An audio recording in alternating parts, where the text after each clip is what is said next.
மத்திய பிரதேசத்தில் வேலை வாய்ப்பின்மை அதிகரித்திருப்பதாக கூறி போபாலில் காங்கிரஸ் கட்சியின் நிர்வாகிகள் போராட்டத்தில் ஈடுபட்டு வரும் நிலையில் அவர்களை தண்ணீரை பீச்சியடித்து காவல்துறையினர் விரட்டி வருகின்றனர். அந்த காட்சிகளை பார்க்கலாம்.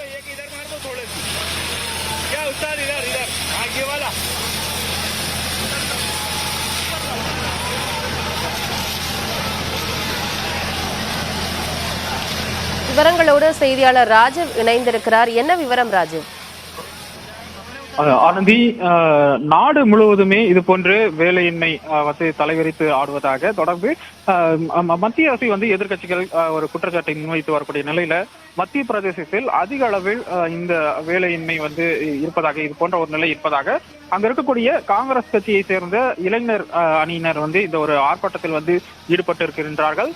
இந்த ஆர்ப்பாட்டத்தில் ஈடுபட்டிருக்கக்கூடிய இளைஞர்கள் மத்திய அரசுக்கு எதிராகவும் அதே போல மாநில அரசை குற்றம் சாட்டியும் இந்த போராட்டங்களில் பதாகைகளை ஏந்தியும் மத்திய அரசு மாநில அரசுக்கு எதிராக முழக்கங்கள் இட்டு தொடர்ந்து ஆர்ப்பாட்டத்தில் ஈடுபட்டிருந்த நிலையில அவர்களை கலைப்பதற்காக தண்ணீரை பீச்சி அடித்து காவல்துறையினர் அவர்களை கிளைக்குவதற்கான ஒரு முயற்சியில் ஈடுபட்டு வரக்கூடிய காட்சிகளை நாம் பார்த்துக் கொண்டிருக்கின்றோம்.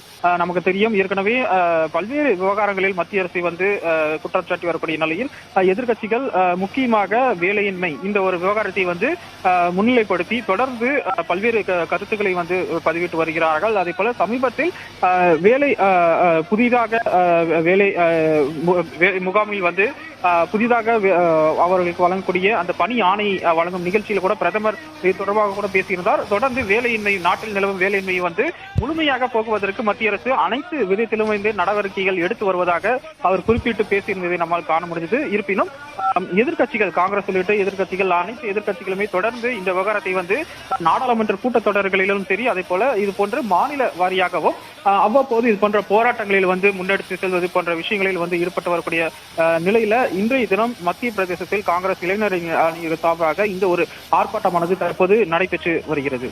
ஆனந்தி, தகவல்களுக்கு நன்றி ராஜு.